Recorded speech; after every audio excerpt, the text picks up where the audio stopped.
I mentioned Sky News business editor, speaking of business, Ross Greenwood. Has he been doing a fantastic job? He's on the ground in the city that never sleeps. Ross, great to see you again. I mean, you were there on election night. You were at a rooftop bar. You saw the results come out. You're in a very left-leaning city. How are the good folk in New York City reacting to the re-emergence of Donald Trump as their next president? Yeah, look, really calmly, to be honest, Steve. And one of the fears I had coming here was if, say, Kamala Harris had won narrowly and it was contentious, that maybe the whole town would have really erupted and we'd have seen boarded up sort of stores and all the rest of that type of thing, protests. But no, it's incredibly calm. And so, you know, even being out today in Times Square and being around the Rockefeller Center, all some of the noted areas of New York, it's really very much business as usual. So it's fair to say that Americans have taken this decision in their stride. And part of the reason for that is because it's so decisive. Because Donald Trump has won the popular vote, because he's won the Senate, because he's likely to win the Congress, and because he's obviously now the clear president of America, he's got a mandate. He's got a mandate for change in America. And when you go to that conservative side of politics and you go to the heartland of America, that's what people want. And that's kind of the message in some ways, I think, Steve, is that really the economic process that he's talking about is what Americans want. They want somebody to address their cost of living. They want somebody who's going to address the migration issue in America. They want somebody to address the future of America, to give them something to dream for, to aspire for. And that's kind of in many ways what Donald Trump was offering versus Kamala Harris and the Democrats. And so, you know, so from that point of view, as I say, while we might have been thinking at this time we'd have been covering protests, the reality is it's very, very calm on the streets. It's now just business as usual, and Americans, to be honest, are just getting on with it.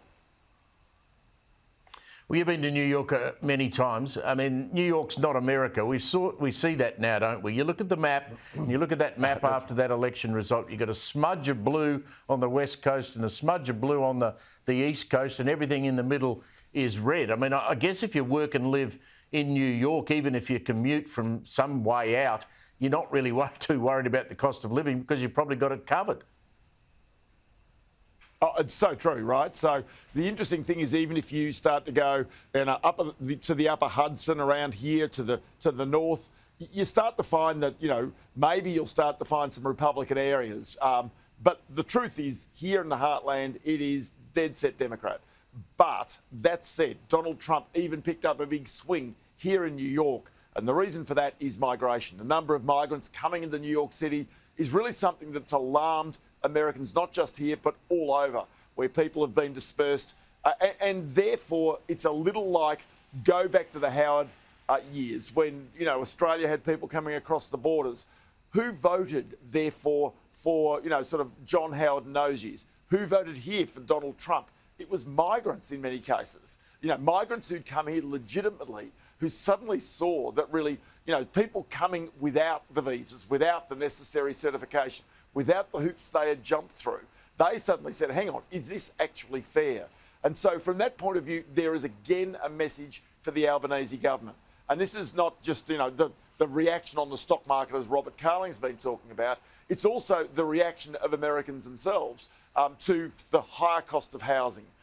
The fact that in New York, the crime rates have risen here. And even though, to be honest, on the streets, we've pretty much been, you know, not noticed any of that. That has been the fact. Also, the fact that there have been an increase in hate crimes in America, you know, as a result of what's taken place in the Middle East.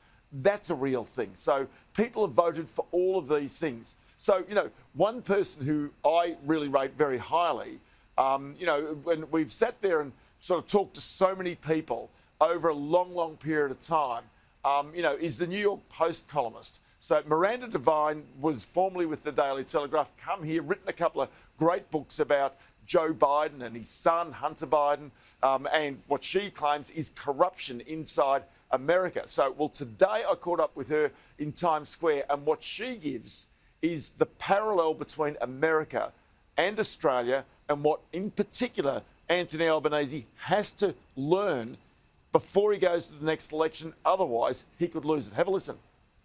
The mistakes of the Democrats over the past 4 years, do you see parallels with the Labor Party and mistakes it's making in the way it's judging the population in Australia? Definitely. I think if for some reason Labor in Australia seems to take a lot of its talking points from the Democrats here, and they really should take a good look at the disaster the Democrats are here. It has not been a success. They're good at creating the narrative because they control the media. But in the end, it was a failure for them because they failed to see what was in front of them. And they are elitist, they are authoritarian. Surely, Roscoe, I mean, Labor back here can't be that stupid that they're not going to look at what happened during this election campaign and say to themselves, well, it's got to be about the economy, it's got to be about the issue of immigration, it's got to be about working people not being able to afford to go to the supermarket and fill up their trolley anymore. I mean, they can't be that dumb that they're not going to take that warning, are they? Okay, yeah, but then that's fine. But what are their answers? And that's the biggest issue. In other words, do you have an inquiry into supermarkets? Well, they're having one of those right now. Do you simply say, OK, let's just hand out some more money to the people? Well, the people see through that, right? And so my gut feel is the real answer is to show that you are pro-Australia, that you are really about aspiration, you know, trying to bring down the tax rates, because that's one thing Donald Trump's going to do. That makes Australia uncompetitive in the world with its very high tax rates. And so, you know, this is about trying to change the way in which government operates, because that's what Donald Trump also is going to do here, and really understand that give people, get out of people's way, give people a genuine go at setting up their business. Like here, they're not going to tax overtime, they're not going to tax tips, they're not going to tax people on social security. So these are really important things for people to suddenly say, actually, I might do better out of that. I will go off, I'm prepared to work harder.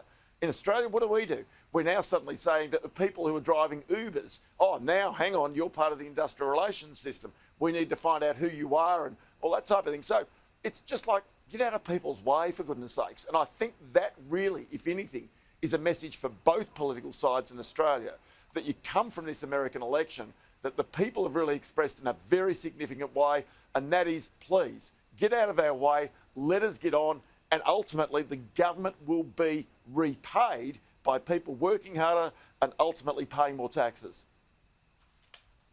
Just one last one from me before you head back to Australia. Elon Musk, he's either the world's smartest bloke or luckiest bloke. Which one is it?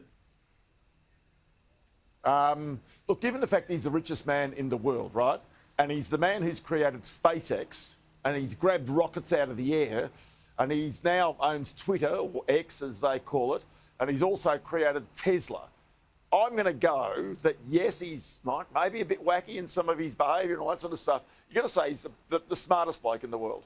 So he invests $120 million into Donald Trump after he's seen those images of Donald Trump after he'd been shot, and that was one of the iconic images of this election campaign. And suddenly, in the past 2 days, his net worth as Tesla shares have soared on the stock market here in America. His net wealth has increased by almost, and get this, $18.5 billion, with a B, billion dollars. Whoa. So, you know, $120 million into 18 billion. Now, to be fair, that's paper money, so it doesn't mean really anything. It could go down next week, it could do all sorts of things. But, you know, you've got to sit there and say that the whole notion of bringing manufacturing into America, trying to actually get the whole notion of electric vehicles into America, and vehicles and houses electrified, all that sort of stuff, he's at the forefront of that. So not only will he advise Donald Trump on how to reduce the size of government here in America, you know, bringing in more than $2 trillion is what he's offering. The second thing is that he's going to make a whole bunch of money for himself, which he's already apparently starting to do. Great work, Ross. You did a fantastic job during the election campaign and over the past week, and I'll see you when you get back.